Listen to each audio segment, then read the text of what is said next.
The city was suffocating under the rain. Heavy, cold drops ran down the grimy shop windows, pounded on metal roofs, and shattered on the asphalt in thousands of ringing impacts. The night district of the industrial zone was empty, only the flicker of dim streetlights and the distant hum of trains cut through the silence. Detective Aaron Kane stood by an old warehouse, its worn doors resembling the jaws of a beast. His coat was soaked, the hood offered no protection, but he paid no attention to the rain. His gaze was fixed on the yellow police tape fluttering in the wind. Captain, a young patrol officer, approached cautiously, holding a notebook. "Inside it's better if you see it for yourself." Kane just nodded.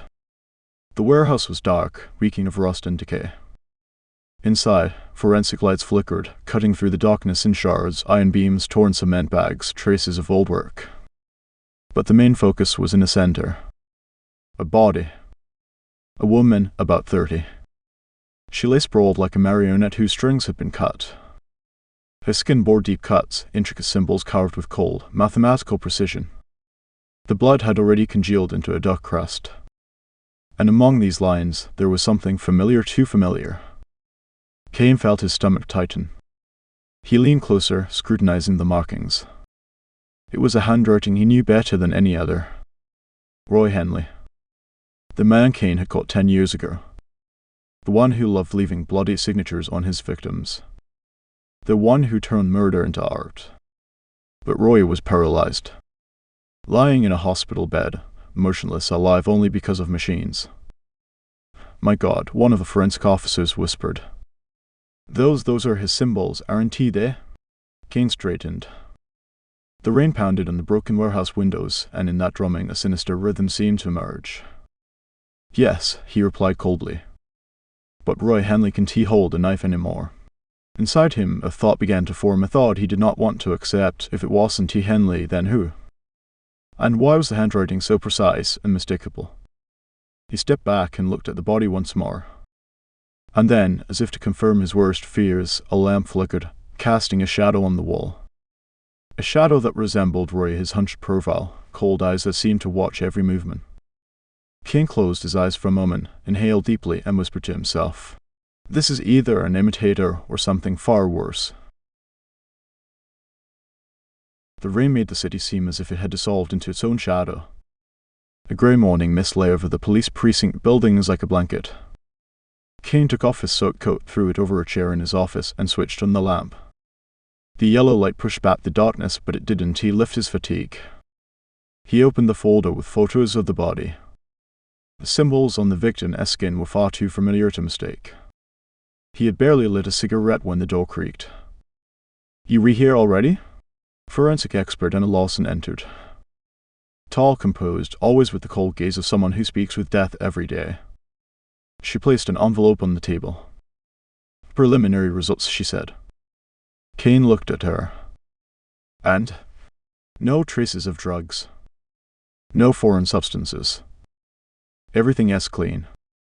Just these," she shrugged, "artful cuts. And executed very skillfully." As always, Kane muttered. Behind him came James Hudson. A former soldier, now an analyst, with a square jaw and eyes that held nothing but cold calculation. He placed his laptop on the table. "I checked the archives," he said evenly. "The symbols match Roy's signature perfectly. Even the small deviations are replicated. This is no coincidence." "That is it then," interrupted Mark Reyes, a young operative who seemed to move like a whirlwind. "Always too much, too loud, too fast, too emotional. It is a copycat. I've read about them, fans, imitators, people who dream of being like their idols." Kane gave him a heavy look. "You really think, kid, that event could reproduce every line so precisely?" Mark faltered, but stubbornly lifted his chin.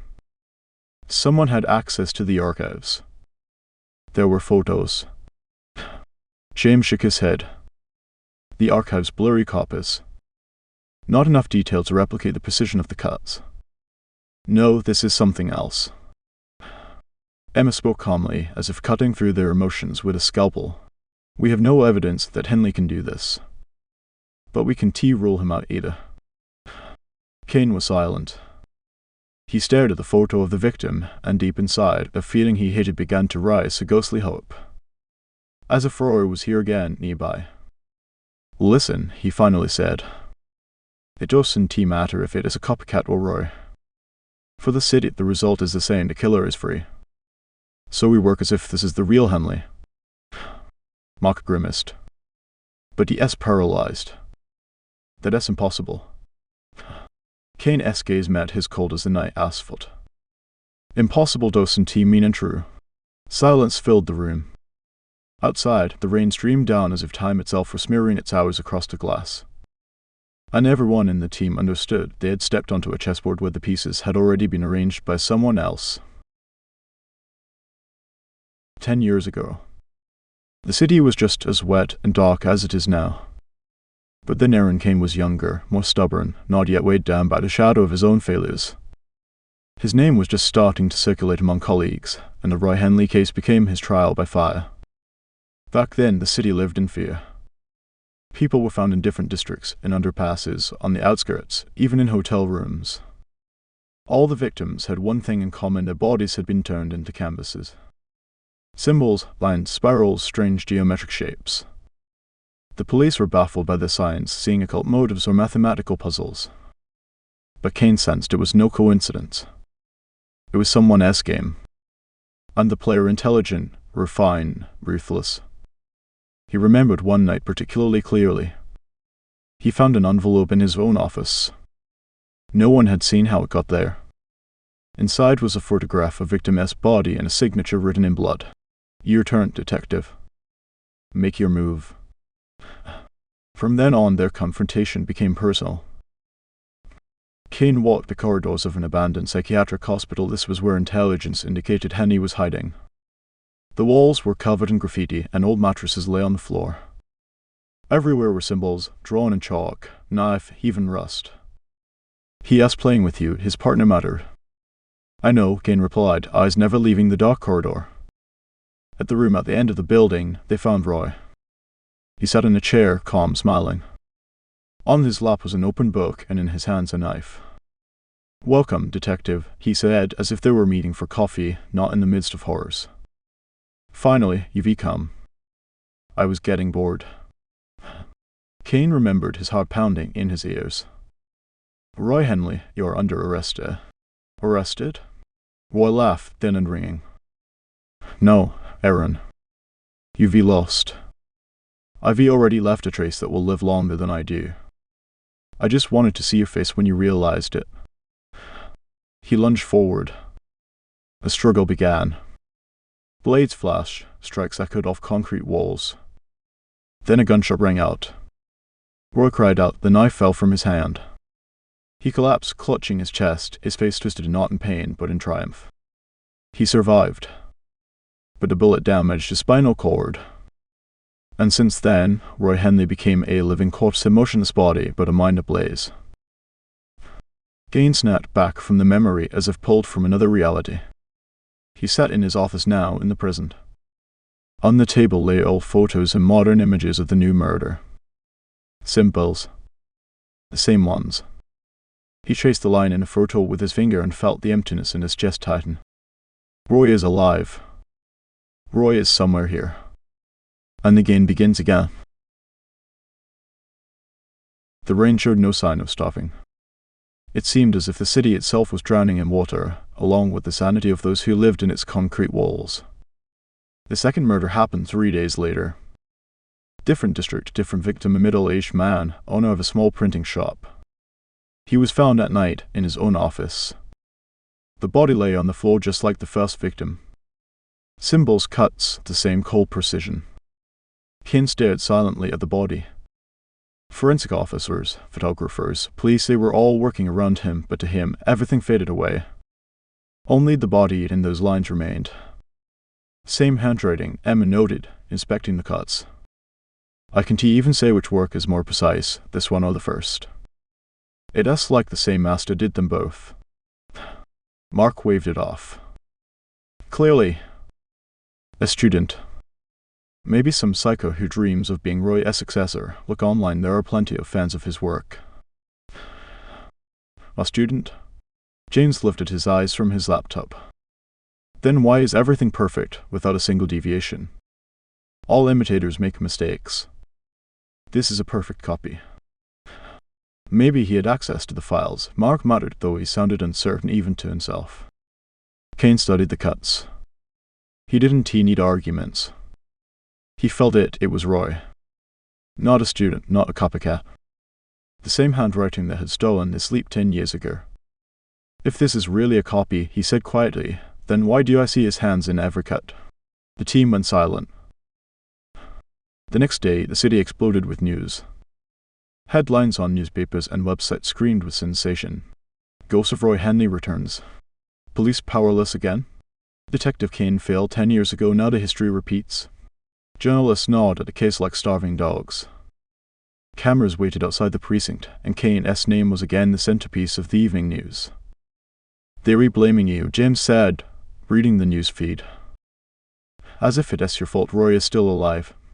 They were always looking for someone to blame, Kane replied, taking a drag from his cigarette. And if they need a face for the enemy, I'll give it to them. Mark frowned.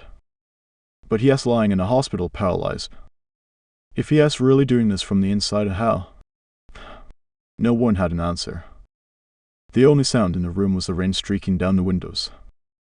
And everyone felt it, this game was just beginning. The hospital greeted him with cold. The white corridor stretched endlessly, smelling of antiseptic and medicine. Fluorescent lights flickered as if aging along with the building. Silence reigned here, but not peaceful. Silence that squeezed the lungs. Kane worked confidently, though every step echoed like a heartbeat. Hadn't he been here in 10 years? Hadn't he seen Roy since that night when a bullet left him motionless? But now he had to. A nurse in a blue uniform stopped him at the door to the room. You were here to see patient Henley? She asked, emotionless. Yes. She shrugged.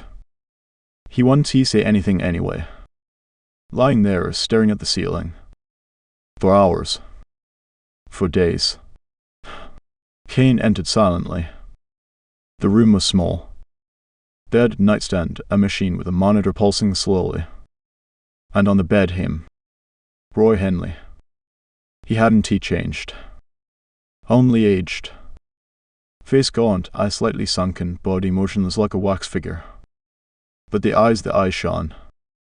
They fixed on Kane and sparked with a strange light devoid of pain, only malice. Hello, Roy, Kane said quietly. Long time no see. Roy, of course, didn't answer. His lips didn't move. But the eyes, they were laughing. Kane stepped closer, inspecting him. That's when he noticed a strange device on the nightstand. Small black, with wires and a tiny screen flickering with colorful lines. What is this? Kane frowned. The nurse, entering behind him, answered casually. It is for entertainment. A kind of console for patients with limited mobility. They can control simple games with their eyes. Helps keep the brain active. Kane touched the device, testing its weight. A chill radiated from it. And he plays games, he muttered. The nurse shrugged. Sometimes. We don't control it. Doctors say it can even be beneficial. Kane stared at the screen. The lines flickered, forming chaotic patterns. They resembled the symbols he had seen on the victims' bodies. Nice toy, he said, looking Roy directly in the eyes. But I know you, Henley. You've never played fair. Roy's eyes sparkled even brighter. They seemed to say, You were right, Aaron. The game continues. Kane left the room slowly. In his head, the rhythm of the machine echoed, beep, beep, beep, beep, like the ticks of an invisible clock. And with each sound, he felt on to the next move shortening. This time, it happened during the day. And that's why the city shook harder than ever. On surveillance cameras, and later live on the news, everyone saw it, a student, a slender girl with large headphones around her neck, walking down the street. She stopped by a cafe. At that moment, a random man approached, speaking on his phone. And suddenly she drew a knife.